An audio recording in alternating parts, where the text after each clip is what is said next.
يبلغ مدحته القائلون ولا يحصي نعماءه العادون الصلاة والسلام والتحية والإكرام على النبي الأمي القرشي الأبتهي الهاشمي المكي المدني الذي سمي في السماء بأحمد وفي الأرض بأبي القاسم المصطفى محمد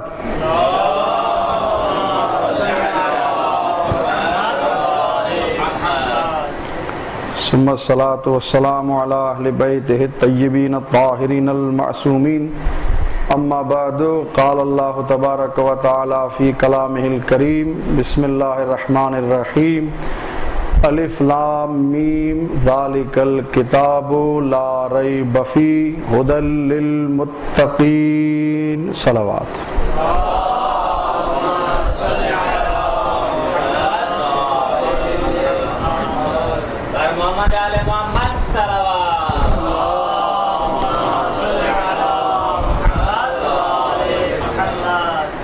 عزیزان محترم، سب سے پہلے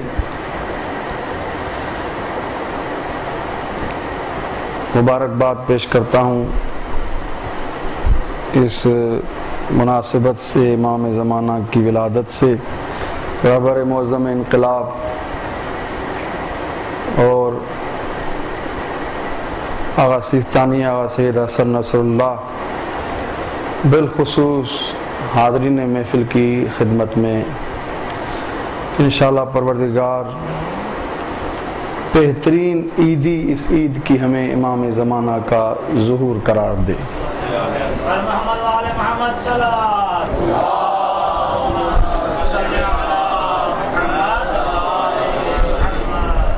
اصل میں آپ نے دیکھا کہ ہم نے خطبہ بھی مختصر کر دیا، اس لیے کہ آدھے گھنٹے کے اندر تقریر ختم کرنی ہے۔ ایک صاحب نے ہمیں کہا تھا کہ مولانا 7 منٹ کی تقریر آپ کو کرنی ہے، ہم نے کہا تھا 6.5 منٹ میں انشاءاللہ ختم ہو جائے گی۔ تو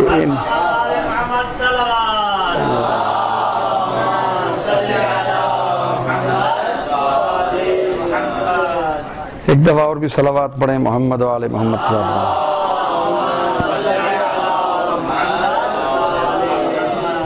چلیں، یہ بھی ایک خطابت کے فن میں سے ہے کہ جب تک سسٹم سیٹ ہو جائے تو آپ 1 دفعہ سورہ فاتحہ اور 3 دفعہ سورہ اخلاص سید کاشف علی کے لیے پڑھیں۔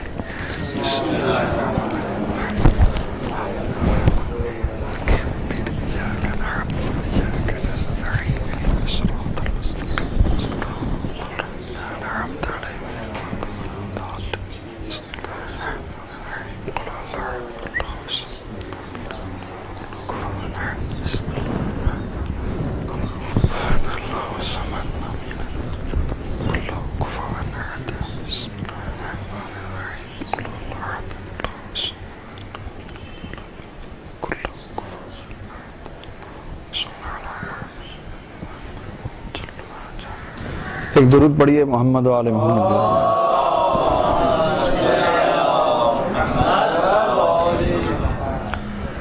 جو آیہ کریمہ آپ کی خدمت میں تلاوت ہوئی، سب سے پہلے ممکن ہے آپ کے ذہن میں یہ بات آئے کہ اس آیت کا کیا ربط ہے امام زمانہ کی ولادت سے، کیونکہ اہل علم کا مجمع ہے، اور یا تو اہل علم ہیں یا وہ لوگ ہیں جو اہل علم سے وابستہ ہوتے ہیں۔ اس مجمع میں 2 قسم کے افراد موجود ہیں۔ کوئی لمبی چوڑی تقریر کرنے کا ارادہ نہیں ہے، فقط اس آیہ کے ذیل میں کچھ باتیں مقدماتی طور پہ، پھر اصل بات جو سرکار حجت کے سلسلے میں ہے۔ آیت اللہ جوادی عاملی نے، جو مفسر بھی بڑے ہیں، فیلسوف بھی بہت ہی عظیم ہیں، شاید تفسیر کا درس کم میں پہلے نمبر پہ ان کا ہے،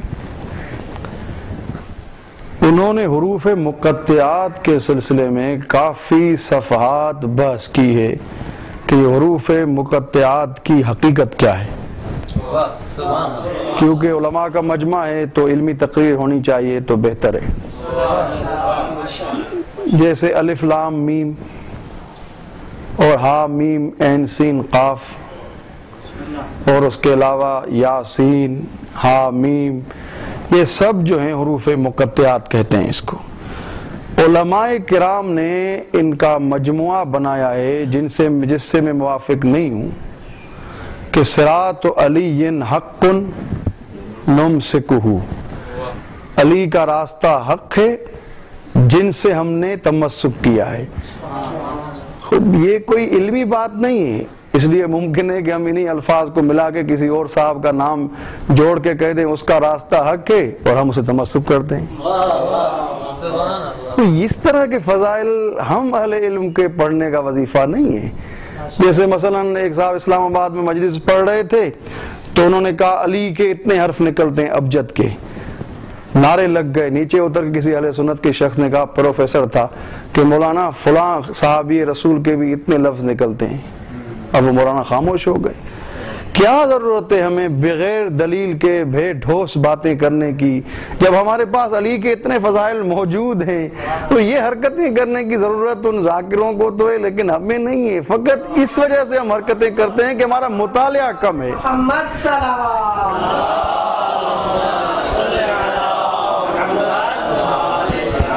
تو ایک تحلیلی گفتگو ہے کہ صراط علی حق، اس پہ ہم نعرے لگوا کے علی کے اور فضائل کم ہیں کہ جن کے ذریعے ہم نعرے بھی لگوائیں، لوگوں سے تعریف بھی لیں اور محمد و آل محمد کے فضائل بھی پڑھیں. حقیقت میں فضائل اہل بیت وہ پیش کریں جن کے فضائل میں بھی درس ہو. یہ اہل بیت نور، ایسا نور ہیں کہ جن کے فضائل میں بھی درس ہے، جن کے علم میں گفتگو کرنے میں بھی درس ہے. میں تو یہ کہتا ہوں ان کے سکوت میں بھی درس ہے، ان کے بولنے میں بھی درس ہے. اگر سید سجاد بولیں تب بھی درس ہے، ساکت ہو جائیں تب بھی درس ہے. کسی روایت میں نے نہیں پڑھا کہ چپ ہونے کو فضیلت حاصل ہو، نہیں، صحیح بولنے کو فضیلت حاصل ضرور ہے، چپ ہونے کو، چپ رہنے کو فضیلت حاصل نہیں ہے. دیکھنا یہ ہے کہ کہاں بولنا ہے، کہاں خاموش رہنا ہے. درود پڑھیے محمد و آل محمد کی ذات پر. تو حروف مقطعات کے لیے علماء نے بحث یہ کی. ایک نظریہ حروف مقطعات کے سلسلے میں یہ ہے کہ یہ کوڈ ورڈز ہیں پیغمبر اسلام اور اللہ کے درمیان، ان کی معنی فقط پیغمبر جانتے ہیں اور کوئی نہیں جانتا ہے. یہ ایک نظریہ ہے حروف مقطعات کے سلسلے میں کہ اور کوئی نہیں جانتا ہے سوائے پیغمبر کے. آپ دیکھیں انگلش کا قرآن کا ترجمہ اٹھا کے دیکھیں، الف لام کی جگہ وہی الف لام میم لکھا ہوگا. اردو کا اٹھا کے دیکھیں وہی الف لام میم، سندھی کا اٹھا کے دیکھیں وہی الف لام میم. ترجمہ مجھے یہاں خطابت کے جوہر نہیں دکھانے ہیں، نہ اتنا بڑا مجمع ہے، نہ ہی کوئی داد لینی ہے، فقط ایک دو علمی باتیں کر کے آپ کو دعا دینی ہے. تو حقیقت یہی ہے کہ آپ دیکھیں الف لام میم میں حروف مقطعات یاسین طٰہٰ، یہ جو حروف مقطعات ہیں اس میں یہ کہا گیا کہ رمز ہیں، کوڈ ورڈز ہیں پیغمبر اور خدا کے درمیان. جب کوڈ ورڈز ہوں خدا اور پیغمبر کے درمیان، اب ایک سوال اٹھتا یہ ہے، قرآن ہمارے لیے ہدایت کی کتاب ہے اور کوڈ ورڈ ہے پیغمبر اور خدا کے درمیان. بھائی جب ہم سمجھیں گے ہی نہیں تو ہدایت کیسے پائیں گے؟ یہ سوال سب کے ذہن میں آتا ہے کہ بھائی اگر پروردگار نے وَلَقَدْ يَسَّرْنَا الْقُرْآنَ، ہم نے قرآن کو آسان کر کے پیش کیا. کہیں پہ ارشاد آیا ہم نے قرآن کو ہدًى للناس، کہیں ہدًى للمتقین. اب مجھے آیتیں پڑھنے کا ٹائم نہیں ہے، کہیں انسانوں کے لیے ہدایت، کہیں متقین کے لیے ہدایت. بھائی انسان سمجھیں گے تو ہدایت پائیں گے نا. اب جو رسول سمجھے پھر کتاب پروردگار ہونی رسول کی ہدایت کے لیے چاہیے، ہماری ہدایت کے لیے کیوں؟ یہی سوال لے کے کوئی ضامن آہو امام علی ابن موسیٰ رضا کے پاس آیا.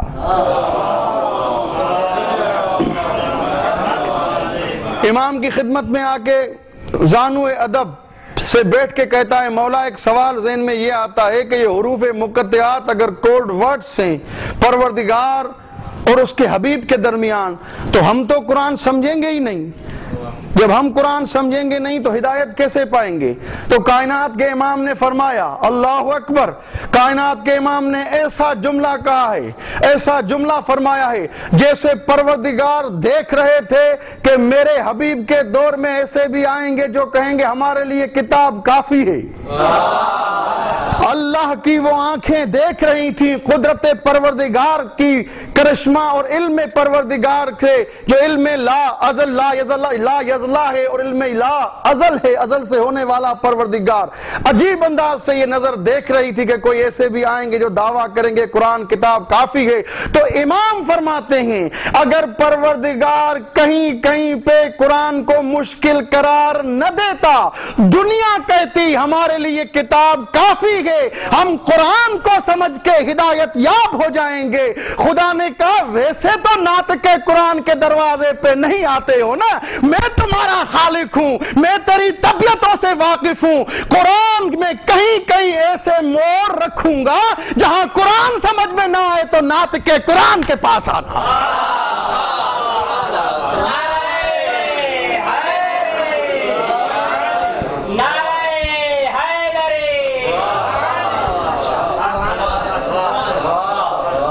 پروردگار طبیعتوں سے واقف تھا ہماری، وہ جانتا تھا کہ حسبنا کتاب اللہ کا دعویٰ ہوگا۔ کہا خبردار، دعویٰ تب کرو گے جب سمجھو گے نا، میں کسی چیز کو پنہان اور مخفی کر دوں گا، نہ سمجھو گے نہ دعویٰ کرو گے۔ آؤ حسبنا کتاب اللہ والے دعویٰ والے کو لے کے کہو بتاؤ یاسین کیا ہے، بتاؤ حامیم کیا ہے، بتاؤ طہ کیا ہے، کہے گا یہ تو کوڈ ورڈز ہیں۔ ارے کوڈ ورڈز ہیں تو کائنات کے نبی تو چلے گئے، لیکن جانے کے بعد کچھ انتظام تو کر گئے کہ جن کے صدقے میں ہم قرآن سمجھے۔ تو یہ مقدمہ تھا ایک بات کے کہنے کا۔ حدیث ثقلین کو تمام اہل سنت اور شیعہ میں تحقیق کے ساتھ عرض کر رہا ہوں، سب نے نقل کیا ہے۔ ایک چھوٹا سا اس کے متن میں اختلاف ہے، بعض افراد نے کہا ہے سنتی، بعض افراد نے کہا ہے اطرتی، تھوڑا سا مفہوم میں ذہبی جو منافق ترین شخص ہے اور علی ابن ابی طالب کے فضائل چھپانے میں اس کو بڑی مہارت ہے، اس جیسے منافق ترین شخص نے بھی حدیث نقل کی، اور متن میں اختلاف ضرور ہے لیکن اصل حدیث ثقلین متفق علیہ شیعہ سنی کے درمیان۔ یہ مقدمہ میں نے بیان کیا فقط اس بات کے لیے جو ابھی ذکر کروں گا، انی تارک فیکم الثقلین، میں دو گران بہا چیزیں چھوڑ کے جا رہا ہوں، کائنات کے حبیب فرما رہے ہیں، کتاب اللہ، ایک اللہ کا کتاب، اور اطرتی، کچھ نے کہا سنتی، ٹھیک اطرتی، لیکن اکثر کتابوں میں کیا آیا اطرتی۔ اگر تم ان سے تمسک کرو گے لن تضلوا بعدی ابدا، تم ہمیشہ گمراہ نہیں ہوگے۔ لن یفترقا حتی یردا علی الحوض، یہ دونوں ایک دوسرے سے جدا نہیں ہوں گے جب تک کہ مجھ سے ملاقات نہ کریں۔ گارنٹی سے کہہ رہا ہوں، علماء کرام کا مجمع ہے، میں دعا لینے آیا ہوں آپ سے، امید یہ کہ کبھی یہ جملہ نہیں سنا ہوگا لیکن گارنٹی سے عرض کر رہا ہوں، کائنات کے حبیب نے فیصلہ کر لیا، چھوڑو دلیلیں، چھوڑو باتیں۔ ارے حدیث ثقلین کو تو متفقہ سنی شیعہ مانتے ہیں، کب تک ہم اپنے امام کے لیے دلیل دیتے رہیں گے؟ یہ ایک حدیث کافی ہے جس کو سب مانتے ہیں، لن یفترقا حتی یردا علی الحوض۔ ان 5 لفظوں میں مہدی کی پوری زندگی کو سمیٹ کے حبیب خدا نے پیش کیا۔ خبردار، نہ قرآن اہل بیت سے جدا ہوگا، نہ اہل بیت قرآن سے جدا ہوگا جب تک کہ حوض کوثر میں مجھ سے ملے۔ ہے کوئی دعوے دار جو یہ کہے کہ آج مسجدوں میں قرآن نہیں ہے؟ نہیں، ایسے نہیں سنے۔ امام کی ولادت کے دن ہے تو اس کا حق ادا کر کے سنے۔ ہے کوئی دعوے دار جو کہے قرآن نہیں ہے جو رسول پہ نازل ہوا تھا؟ سب اٹھ کے کہیں گے مولانا قرآن میری مسجد میں بھی ہے، میری مسجد میں بھی ہے، ہمارے شہر میں بھی ہے، ہمارے ملک میں بھی ہے۔ اچھا قرآن تو ہے، کوئی دعوے دار ہے جو اٹھ کے کہے کہ قرآن کے ساتھ جو اہل بیت ہے وہ بھی ہے؟ لیکن ایک ہی مذہب ملا جو شیعہ مذہب ہے، وہ اٹھ کے مدینے کی طرف رخ کر کے کہے گا اے حبیب اگر دنیا میں تیرا قرآن باقی ہے تو قرآن کے ساتھ مہدی بھی باقی ہے۔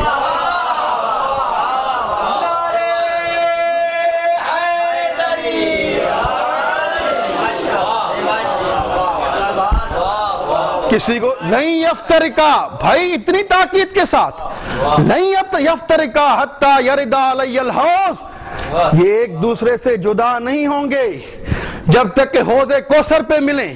حوض کوثر پہ قرآن تو سب پڑھتے ہو، ہماری مسجدوں میں قرآن رکھا ہے، ہمارے شہروں میں قرآن رکھا ہے، لیکن اتنا کوئی کہتا ہے کہ قرآن کے ساتھ والی چیز کہاں گئی؟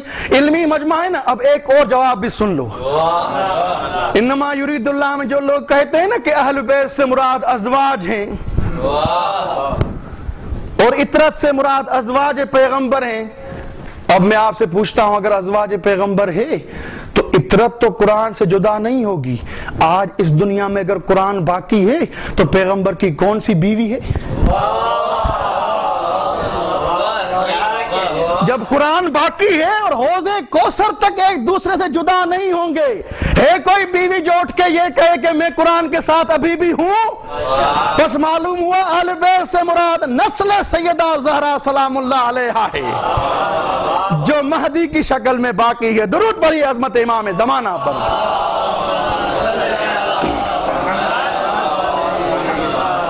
ایک دفعہ اور درود پڑھیے محمد و آل محمد کی ذات۔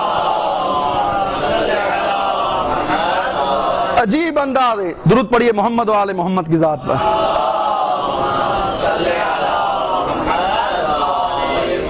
نعرہ تکبیر، نعرہ تکبیر، نعرہ رسالت، نعرہ حیدری۔ کیا اگر سیستانی بھی اگر بات کرتے ہیں تو فوراً کہتے ہیں ہمارے چھٹے امام نے یہ فرمایا۔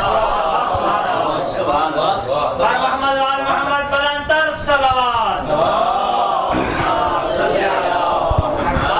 نہیں تو جو قبلہ اس مذہب کے خلاف سازشیں ہوئی ہیں ہم ہیچ ہو جاتے، ختم ہو جاتے، لیکن یہ مذہب کا معجزہ الہی ہے کہ آج تک ہمارا مذہب باقی ہے۔ ہم اگر کوئی حدیث نقل کرتے ہیں، شیخ صدوق اگر کوئی حدیث نقل کرتے ہیں، کہتے ہیں میں اپنے بابا سے، وہ اپنے دادا سے، وہ کر کے پھر امام رضا سے، امام رضا فلاں امام سے، فلاں امام، اس طرح جا کے سلسلہ ملواتے ہیں خداوند متعال سے، پیغمبر سے، لیکن دنیا حدیث ان سے لیتی ہے جو 100 سال پیغمبر کے بعد تھے، نہ جنہوں نے پیغمبر کو دیکھا تھا، نہ جنہوں نے پیغمبر کو درک کیا تھا۔ میرا یہ موضوع نہیں ہے کہ اس پہ بات کروں، لیکن اتنا سن لیں جو حدیث عرض کر رہا تھا، لو لل حجہ، تھوڑے سے متن کے اختلاف کے ساتھ مختلف کتابوں میں، کیونکہ میں امین ہوں ممبر پہ عرض کر رہا ہوں، میرا فرض ہے کہ آپ کو اختلاف بھی بتاؤں، تھوڑے سے اختلاف کے ساتھ حدیث نقل ہوئی ہے، لیکن اتنا ہے کہ لو لل حجہ لساخت الارض والسماء، اگر زمین پہ حجت پروردگار نہ ہوتی تو زمین اور آسمان دونوں نابود ہو جاتے۔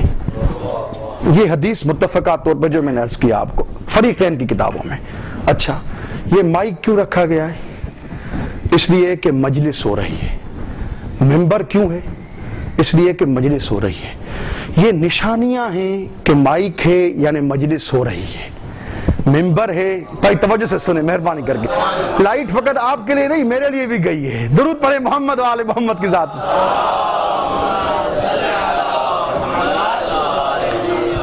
یہ مائک ہے، کیوں؟ مجلس ہو رہی ہے۔ ممبر ہے، کیوں؟ مجلس ہو رہی ہے۔ لوگ بیٹھے ہوئے ہیں، نعرے لگ رہے ہیں، کیوں؟ مجلس سے۔ اگر کوئی آئے دیکھے یہ شامیانے ہی نہیں ہے، مائک ہی نہیں ہے، کہیں یعنی مجلس ختم ہو گئی۔ بس اس کا وجود، ممبر کا وجود، یہ مجمع کا وجود، شامیانوں کا وجود، پنڈال کا وجود بتا رہا ہے کہ مجلس ہے۔ یہ ان چیزوں پہ دلالت کرتی ہے۔ اب ہم آ کے دنیا میں دیکھتے ہیں کہ زمین نابود ہو گئی ہے یا ہے؟ یہ جو حدیث میں آیا کہ حجت خدا زمین پہ نہ ہوتا تو زمین و آسمان نابود ہو جاتے، آئیں زمین میں دیکھیں زمین بھی نابود نہیں ہوئی، آئیں آسمان کو دیکھیں آسمان بھی نابود نہیں ہوا۔ بس معلوم یہ ہوتا ہے کہ کوئی غیب کے پردے میں حجت خدا ہے کہ زمین و آسمان باقی ہے۔ درود پڑھیے عظمت آل محمد پر۔ کھا گئے آپ، بہت بڑا جملہ کھا گئے۔ اب میں مجبور ہوں کہ ایک اور آیت قرآن کو پیش کروں امام کے سلسلے میں تاکہ آپ کا ایمان تازہ ہو جائے۔ سورہ صافات کو کھولیں۔ سورہ صافات میں انوار النعمانیہ کی روایت ہے کہ جناب یونس نبی کو شکم ماہی میں کیوں ڈالا گیا؟ اور میرے پاس یہ ٹائم نہیں ہے میں آپ کو پوری روایت بتاؤں، 2 صفحے کی روایت ہے. اور اس کے بعد امام چہارم کے پاس ایک شخص آتا ہے، عبداللہ ابن عمر، کہتا ہے مولا مجھے بتاؤ کہ یہ یونس کا کیا قصور تھا. امام کہتے ہیں میں بتاتا ہوں، چلو چلتے ہیں اس جگہ پر جہاں یونس کو مچھلی اپنے پیٹ میں لے گئی تھی. تمہارے حکمرانوں کی زمینوں پہ حکومت ہوتی ہے، ہمارے اماموں کی انبیاء ما سلف پہ بھی. کہا چلتے ہیں. جب آئے تو کہا دیکھیں عجیب انداز ہے، دیکھیں ولایت تکوینی ائمہ مقصر ولایت علی ابن ابی طالب ہیں اپنے یا دوسرے، جو ولایت یا عزاداری کو کم کر کے پیش کرتے ہیں. جو مرجعیت اور عزاداری کو کم کر کے پیش کرو، سمجھ جاؤ یا تو مقصر ہے یا ایجنٹ ہے. درود پڑھیے محمد و آل محمد کی ذات پر.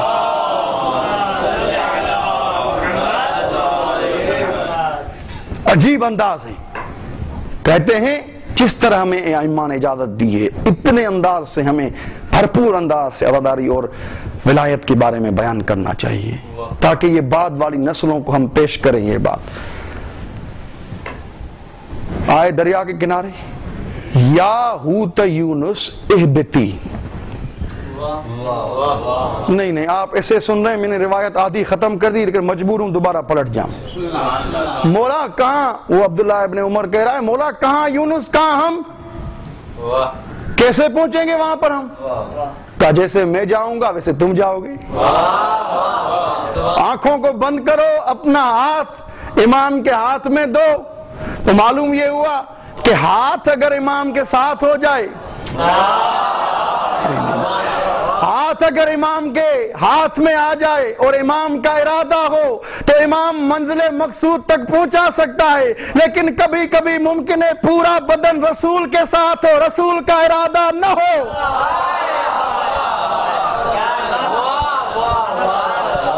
اس سے بڑھ کے میں کھل کے نہیں پڑھ سکتا ہوں، وہ بھی اپنا مجمع پڑھ رہا ہوں. درود پڑھیے محمد و آل محمد کی ذات پر.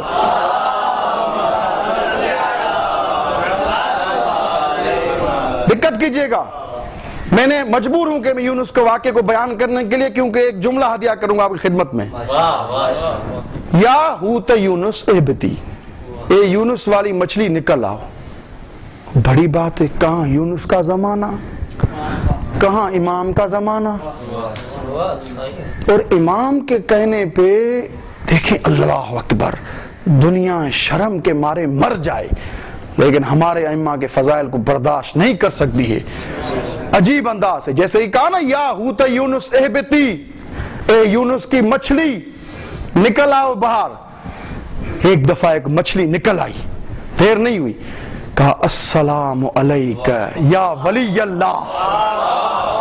میں نہیں نقل کر رہا ہوں، عبداللہ ابن عمر نقل کر رہا ہے کہ نکلتے ہی اس نے کہا السلام علیکہ یا ولی اللہ. اور بہت سے القاب امام کے لیے میں نے ختم کر دی، بات مختصر کر لی، مجھے یہ بیان نہیں کرنا ہے، آگے کچھ اور بیان کرنا ہے. القاب مولا کے لے کے اللہ اکبر. عجیب ولایت ہے کہ امام نے فقط یہ کہا کہ مچھلی یونس کی نکل آؤ، نکلتے ہی کہتی ہے السلام علیکہ یا ولی اللہ. یہ عبداللہ ابن عمر کو سلام کیوں نہیں کیا؟ یہ امام کو ولی سمجھ کے لقب اور مخاطب کر کے، یعنی اس کو بھی اتنی معرفت تھی. نہیں اور جملہ پلٹ کے کہوں، جس کے پیٹ میں یونس اتنا وقت رہے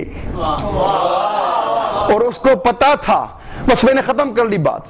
کہا یہ بتاؤ کہ یونس کو تمہارے پیٹ میں کیوں ڈالا گیا تھا؟ کہا اس لیے کہ اس کو علی ابن ابی طالب کی ولایت پیش کی گئی تھی. تو اس نے کہا جس کو میں نہ جانتا ہوں نہ پہچانتا ہوں، اس کی فقط تعرض کیا تھا، انکار بھی نہیں کیا تھا، توقف کیا تھا کہ میں کیسے. تو خدا نے کہا جاؤ یہ سزا ہے تمہارے. تو پروردگار نے میری مچھلی میرے پیٹ میں اس کو ڈال دیا. تو مولا نے پوچھا پھر نکالا کیسے؟ کہا اس نے جو لا الہ الا انت سبحانک انی کنت من الظالمین، پروردگار میں ظالموں میں سے تھا، یعنی علی کی ولایت کو قبول نہیں. دیکھیں عجیب انداز ہے، قبول نہیں، انکار نہیں کیا تھا، توقف کیا تھا. تو ظالموں میں سے جو انکار کر رہے ہیں یہ قرآن کی آیتوں کی تفسیر بیان کر رہا ہوں. لا الہ الا انت سبحانک، لا الہ الا انت سبحانک انی کنت من الظالمین. اے پروردگار میں ظالموں میں سے تھا. اب یہ توقف کیا تھا، انکار نہیں کیا تھا. اور اس کے بعد جیسے ہی اقرار کیا، پروردگار نے مجھے حکم کیا کہ جا کے اس کو پیٹ سے نکال دوں. اب یہ سارا چھوٹا سا واقعہ اس لیے پڑھا فقط ایک جملے کے لیے. دعا دیجئے گا جہاں بھی یہ جملہ پڑھیں مجھے ضرور دعا دیجئے گا. یہ ہدیہ ہے آج کے دن آپ کو، گفٹ ہے کہ جہاں جائیں پڑھیں لیکن مجھے دعا ضرور کیجئے گا.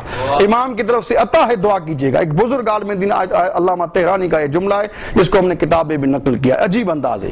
میرا نہیں ہے کہ میں خیانت کروں، اور امانت یہی ہے کہ جس کا جملہ ہو اسے نقل کریں کہ اس کا جملہ ہے. انہوں نے اپنی کتاب میں عجیب انداز سے لکھا ہے. سورہ صافات کی کیا آیت ہے؟ لَلَبِسَ فِي بَطْنِهِ إِلَى يَوْمِ يُبْعَثُونَ. اگر فَلَوْلَا إِنَّهُ كَانَ مِنَ الْمُسَبِّحِينَ، اگر یونس تسبیح کرنے والوں میں سے نہ ہوتا. یہ لا الہ الا انت سبحانک انی کنت من الظالمین کی تسبیح پڑھی نا. فَلَوْلَا إِنَّهُ كَانَ مِنَ الْمُسَبِّحِينَ، اگر یونس تسبیح کرنے والوں میں سے نہ ہوتا، لَلَبِسَ فِي بَطْنِهِ إِلَى يَوْمِ يُبْعَثُونَ، تو قیامت تک ہم مچھلی کے پیٹ میں اس کو رکھ دے. قیامت تک مچھلی کے پیٹ میں، دریا میں نہیں. کسی مفسر قرآن نے، کسی شخص نے آج تک اعتراض کیا. عجیب انداز ہے. یہ پروردگار نے نہیں کہا کہ سمندر کے اندر ہم زندہ، توجہ میری طرف کریں، یہ پروردگار نے نہیں کہا. ایک درود پڑھیں محمد و آل محمد کی ذات پر.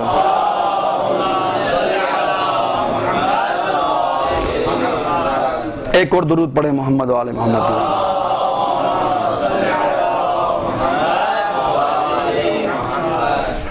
اب توجہ میری طرف کریں. پوری تقریر کا یہ بالکل مہم ترین جملہ یہی ہے، اور علمی جملہ ہے. بالکل اس کی ذمہ داری سے یہ جملہ پڑھ رہا ہوں.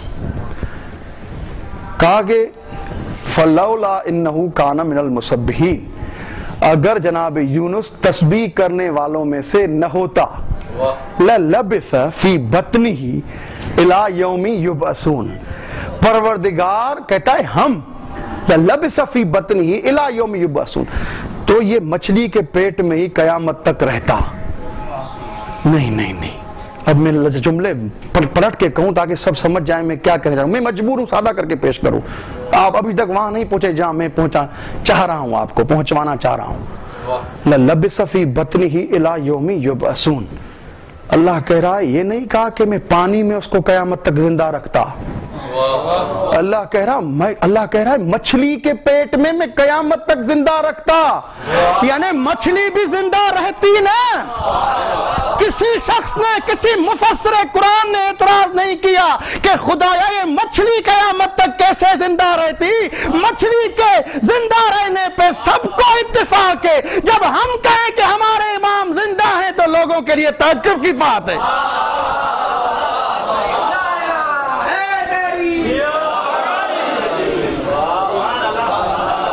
درود پڑھی عظمت امام زمانہ پر.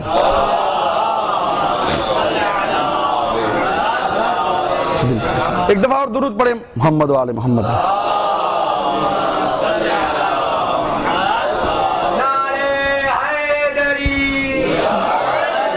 تو آیت اللہ جوادی عاملی استاد محترم بڑے فیلسوف اور بڑے مفسر فرماتے ہیں اصل میں جو وجود حضرت حجت اور امام زمانہ کا منکر ہے وہ قدرت خدا کا انکاری ہے.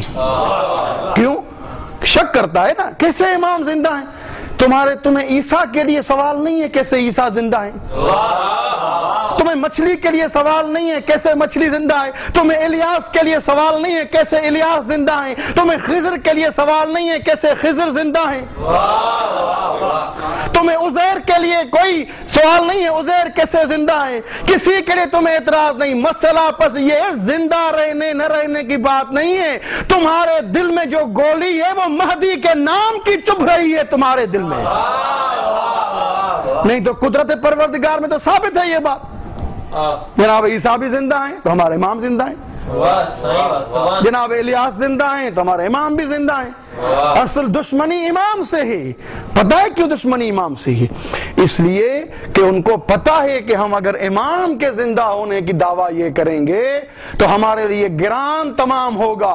اس لیے گران تمام ہوگا کہ اہل بیت میں سے ایک فرد زندہ ہے، اور وہ بھی ایسا۔ بس ایک چھوٹا سا واقعہ، اس کے بعد آپ کی زحمت تمام، کیونکہ فضائل بہت ہو گئے۔ ایک چھوٹا سا ایک اخلاقی نکتہ کہ امام زمانہ کی عنایتیں ہمارے شامل حال کیسے ہو سکتی ہیں۔ امام ہمارے وارث ہیں، ہمارے ولی ہیں۔ آیت اللہ مقدس سے اردبیلی کو امام کی زیارت بارہا ہوئی۔ دیکھیں کیسے امام نے ان کو اپنا دیدار کرایا، کیا ان میں بات تھی۔ اردبیل شہر ہے ایران میں، وہاں سیبوں کے باغ بہت ہیں۔ ایک گرا ہوا سیب جو ایک بہتی ہوئی، جب آپ آزاد کشمیر گلگت کی طرف جائیں گے تو ایک بہتے ہوئے نالوں سے وہ سیب بہتے ہوئے جاتے ہیں، کم از کم ٹی وی وغیرہ پہ دیکھے ہوں گے آپ نے، خدا آپ کو نصیب کرے وہ تازے سیب انشاءاللہ۔ تو جیسے ہی وہ سیب جا رہے تھے تو آغا مقدس اردبیلی کے والد نے وہ سیب اٹھا کے کھا لیا۔ سیب تو اٹھا کے کھا لیا، اتفاق سے ذہن میں بات آئی کہ میں نے تو ان کے سیب کے مالک سے اجازت ہی نہیں لی، یہ تو بڑا مسئلہ ہو گیا، اس کے آثار وضیح ہیں، ہم تو کوئی نہ کوئی توجیہ کرتے اس کو عقل مار رہا ہے، یہ ہے وہ ہے، طالب علم ظاہر سی بات ہے کچھ نہ کچھ بندوبست کر دیتے ہیں اپنا۔ درود پڑھیں محمد و آل محمد کے ساتھ۔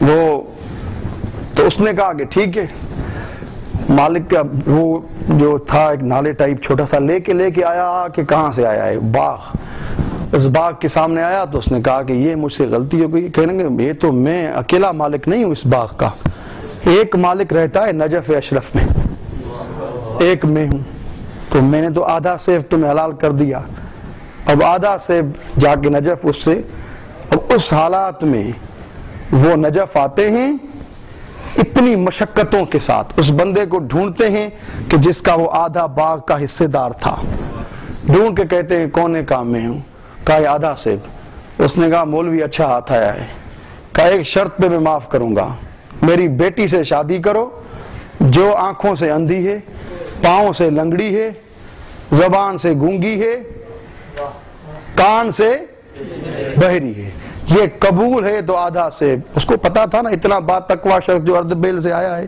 قبول کرے گا، اگر اتنا با تقوی نہیں ہوتا تو قبول ہی نہیں کرتا۔ کہا کہ مجھ سے فرصت دو۔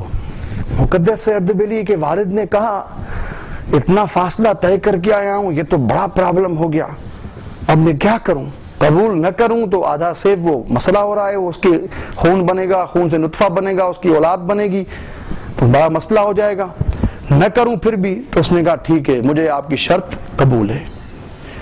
شادی ہوئی، شادی ہونے کے بعد گھونگھٹ اٹھا کے دیکھا تو آنکھیں بھی ہیں، آواز دی کان بھی ہیں، تھوڑا سا چل کے پانی کی سبیل پلائی اپنے شوہر کو، دیکھا کہ پاؤں بھی ہیں، جب بات کی تو زبان بھی ہے۔ یہ تو مقدس اردبیلی کے والد حیران ہو گئے کہ یہ کیا ہے، یہ کیا ماجرا ہو گیا، مجھے تو آپ کے والد نے کہا تھا کہ آپ اندھی بھی ہیں، آپ بہری بھی ہیں، آپ گونگی بھی ہیں، آپ فلج بھی ہیں پاؤں سے، یہ تو سب آپ میں نشانیاں نہیں ہیں۔ انہوں نے کہا انہوں نے صحیح کہا تھا، جھوٹ نہیں بولا تھا، اس لیے کہ میں آنکھوں سے اندھی ہوں، یعنی آج تک میں نے آنکھوں سے کسی نامحرم کو نہیں دیکھا ہے، میں کانوں سے بہری ہوں، آج تک میں نے کسی اس کانوں سے خداوند متعال کی رضا کے خلاف آوازیں نہیں سنی ہیں، کانوں سے بہری ہوں، پاؤں سے لنگڑی ہوں، آج تک میں گناہ کی طرف نہیں گئی ہوں، زبان سے گونگی ہوں، اس لیے کہ اس زبان سے کبھی بھی غیبت نہیں ہوئی، میری تہمت نہیں ہوئی، زبان کے گناہ نہیں ہوئے کبھی بھی۔ عجیب انداز ہے، دیکھیں والد کون؟ جو اردبیل سے نجف کئی فاصلے، کئی دن کا راستہ طے کر کے آدھے سیب کے لیے آیا ہے، والد کون؟ جس کی آپ نے باتیں سنی، نہ جو ہے کبھی آنکھ کا گناہ، نہ پاؤں کا گناہ، نہ زبان کا گناہ، نہ کان کا گناہ، ان دونوں کی شادی کے بعد ان دونوں کے نطفے سے جو شخص پیدا ہوتا ہے اس کو آغا مقدس اردبیلی کہتے ہیں۔ اب وہ امام کی زیارت کے مشتاق نہیں ہے، امام ان کو زیارت کرواتے ہیں۔ درود پڑھیے امام زمانہ کی شان۔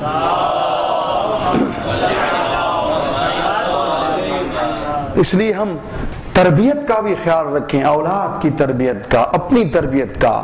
جب آپ ایک کتاب کو پڑھتے ہیں نا، کس عالم دین کو امام کی ملاقات کا شرف ہوا، اتنا پڑھیں کہ اس عالم میں کون سی خصوصیت تھی کہ امام نے اپنی زیارت کرائی، تاکہ ہم بھی وہ اپنائیں۔